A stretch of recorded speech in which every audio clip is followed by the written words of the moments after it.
Assalamualaikum warahmatullahi wabarakatuh. Perkenalkan, nama saya Maita Sari Widyaninggar dari Prodi Akuntansi semester 4 akan mempresentasikan tentang keluarga berencana atau KB, imunisasi, dan bayi tabung.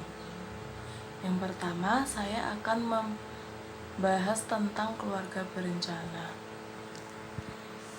Berbincang tentang keluarga berencana memang terkesan adanya kontradiksi dalam Al-Quran karena ayat yang menganjurkan untuk banyak anak, namun ada ayat yang menganjurkan jangan meninggalkan generasi yang lemah.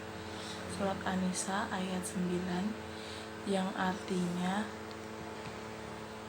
dan hendaklah takut kepada Allah orang-orang yang seandainya meninggalkan di belakang mereka anak-anak yang lemah yang mereka khawatirkan terhadap kesejahteraan mereka.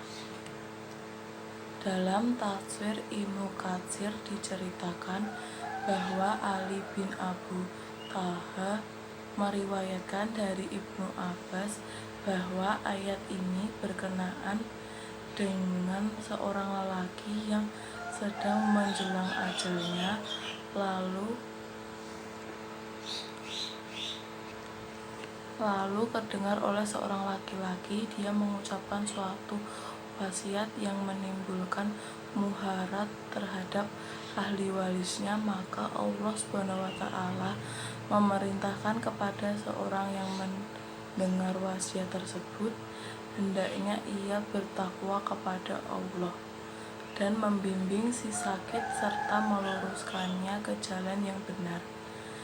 Hendaknya si sakit mengadang para ahli warisnya sebagaimana diwajibkan baginya berbuat suatu untuk ahli warisnya apabila dikhawatirkan mereka akan terlunta-lunta.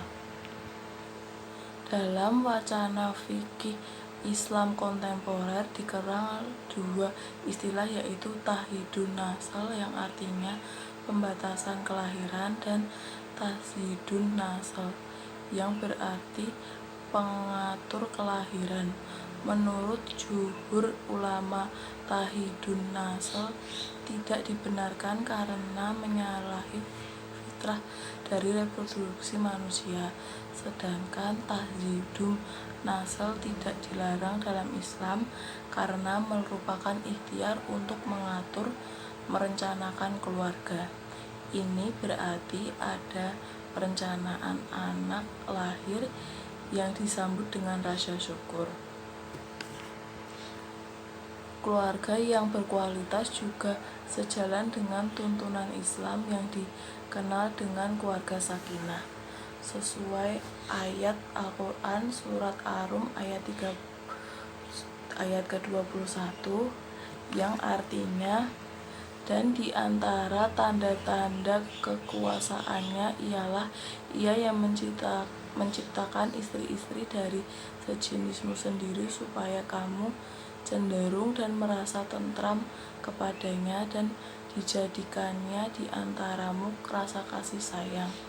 Sesungguhnya pada yang demikian itu benar-benar terdapat tanda-tanda bagi kaum yang berfikir. Surat Ar-Rum ayat 21.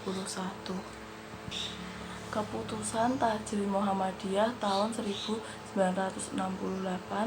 tentang keluarga berencana berkaitan peningkatan kualitas hidup generasi atau keturunannya sebagai dasar pertimbangannya dalam surat An-Nahl ayat 72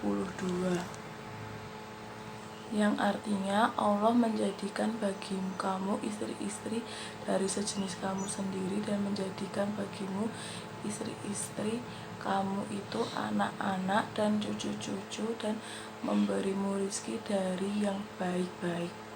Maka mengapakah beriman kepada batil dan mengingkari nikmat Allah?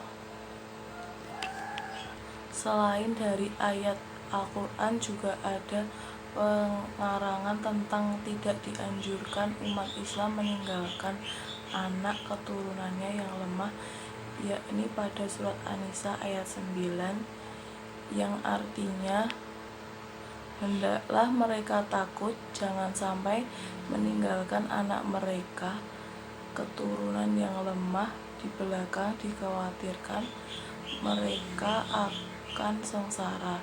Sebab itu hendaklah mereka patuh kepada Allah dan hendaklah mereka berkata dengan perkataan yang benar. Surat An-Nisa ayat 9. Demikian pula keluarga berencana yang dilaksanakan untuk mencegah kehamilan dalam keadaan darurat. Upaya ini diperbolehkan asalkan ada syarat adanya persetujuan dari istri dan suami dan tidak mendatangkan madharat jasmani dan rohani. Pencegahan kehamilan dengan melakukan pengaturan dan perencanaan keluarga sehingga tidak melantarkan anak keturunannya dan tidak membebani pada orang lain. Demikian halnya penalarannya, kehamilan dapat dibenarkan sebagai kondisi darurat atas dasar kesehatan dan pendidikan dengan persetujuan suami istri dan dengan pertimbangan dokter dan ahli agama. Apa yang dimaksud dengan kriteria darurat tersebut? Yang pertama, mengkhawatirkan keselamatan jiwa dan keselamatan ibu karena mengandung dan melahirkan didasarkan pada pengalaman atau keterangan dokter yang berpendapat dipercaya. Dalam Al-Baqarah ayat 195 dan An-Nisa ayat 29. 2. Mengkhawatirkan keselamatan agama karena faktor kesempitan penghidupan seperti kekhawatiran menjalankan hal-hal yang merusak akidah, menjalankan perbuatan haram atau menjalankan atau melanggar larangan karena didorong oleh kepentingan anak-anak. Pada surat Al-Baqarah ayat 185 dan Al-Maidah ayat 6 dan 3. 3. Mengkhawatirkan kesehatan atau pendidikan anak-anak. Apabila jarak kelahiran terlalu rapat, sebagaimana hadis Nabi yang artinya jangan bahayakan dirimu dan jangan bahayakan orang lain. Hadis Hasan diriwayatkan oleh Ahmad, Ibnu Majah dan Ibnu Abbas dan oleh Ibnu Majah dari Udabah. Adapun jenis-jenis kontrasepsi dan berbagai macam tergantung pada metode kontrasepsi yang dipilihnya. Metode kontrasepsi terdapat 5 metode. Yang pertama metode alami, kedua metode hormonal, ketiga metode perintang, keempat atau dengan metode spiral, yang kelima menggunakan metode operasi atau vaksentomi dan tubektomi, keenam metode operasi implan dan IUAD dapat digunakan untuk jangka waktu yang lama dan membutuhkan peralatan tambahan. Pil suntik dan kondom membutuhkan kepantauan klien untuk menjamin pencegahan kehamilan yang tidak dihendaki. Pandangan Majelis Tajrin PP Muhammadiyah dan MUI masih belum memberikan ketegasan akan kebolehan metode KB vaksentomi dan tubektomi. Namun baru-baru ini ditemukan kecanggihan teknologi untuk dilakukan penyambungan kembali saluran sperma yang telah dipotong. Sehingga menurut pendapat ini alasan hukum keharaman vaksentomi yaitu kemandulan permanen yang dapat dihilangkan karena berdasarkan argumen ini vaksentomi menjadi mubah. Materi selanjutnya adalah imunisasi. Imunisasi adalah proses untuk membuat seseorang kebal terhadap suatu penyakit. Proses ini dilakukan dengan cara memberikan vaksin yang merangsang sistem kekebalan tubuh agar kekebalan terhadap penyakit tersebut. Islam memberikan perhatian yang sangat besar terhadap pentingnya nilai-nilai kesehatan ini. Bahkan di dalam Al-Quran Allah berfirman, "Hai manusia, sesungguhnya kamu telah datang kepadamu pelajaran dari Tuhanmu dan penyembuh-penyembuh bagi penyakit-penyakit yang berada dalam dada, dan petunjuk dan rahmat untuk orang-orang yang beriman. Surat Yunus ayat 57. Bahkan pentingnya kesehatan di dalam Islam ini tidak hanya dari aspek jasmani, tapi juga rohani. Oleh sebab itu, setiap muslim wajib secara agama menjaga kesehatan dan menyeimbangkan dalam kebutuhan rohaninya. Rasulullah SAW bersabda, "Sesungguhnya badanmu memiliki hak atas dirimu." Hadis riwayat Muslim. Penyakit yang mewabah pada suatu kawasan, seorang muslim diperkenakan untuk menghindarkan diri dari kawasan tersebut menuju kawasan lain yang lebih aman dengan istilah pindah dari radar Allah menuju ke radar lainnya. Salah satu cara yang ditempuh agar seseorang masyarakat bisa memperoleh tingkat kesehatan sendiri adalah dengan cara melakukan imunisasi. Masalah imunisasi dan vaksin merupakan masalah hukum Islam yang menyangkut masalah istihadiyah. Yang dimaksud dengan istihadiyah adalah konsep menentukan hukum, bersungguh-sungguh berpikir untuk mencari sandaran Al-Quran dan hadis, karena peristiwa tersebut belum terjadi pada zaman Rasulullah. Oleh sebab itu, kalau ada yang berpendapat bahwa status hukum imunisasi dan vaksin itu halal, pasti pendapat tersebut tidak didukung oleh semua ulama. Oleh karena itu, masalah kehalalan dan keharaman imunisasi dan vaksin menjadi perdebatan yang panas baik di luar negeri maupun di Indonesia yang mayoritas beragama Islam.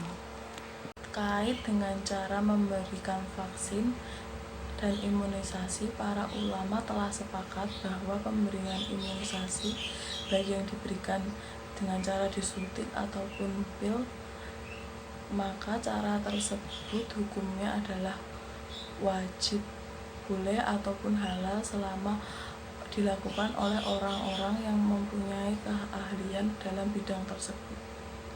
Imunisasi dan vaksin secara umum, baik itu imunisasi bayi, imunisasi tetanus, dan imunisasi lainnya, maka secara umum fatwa MUI memutuskan antara lain: pertama, imunisasi pada dasarnya diperbolehkan atau mubah sebagai bentuk ikhtiar untuk mewujudkan kekebalan tubuh dan mencegah terjadinya suatu penyakit tertentu. Yang kedua, vaksin untuk imunisasi wajib menggunakan vaksin yang halal. Yang ketiga, menggunakan vaksin imunisasi yang berbahan haram atau najis, maka hukumnya adalah haram. Yang keempat, imunisasi dengan vaksin yang haram dan najis tidak diperbolehkan kecuali A. digunakan dalam kondisi darurat, B.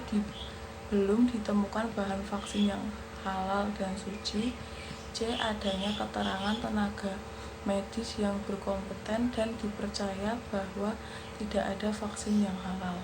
Yang kelima, dalam hal jika seorang tidak diimunisasi, maka akan menyebabkan kematian, penyakit berat, ataupun kecacatan permanen yang akan mengancam jiwa, dan mempertimbangkan para ahli kompeten dan dipercaya, maka imunisasi hukumnya adalah wajib.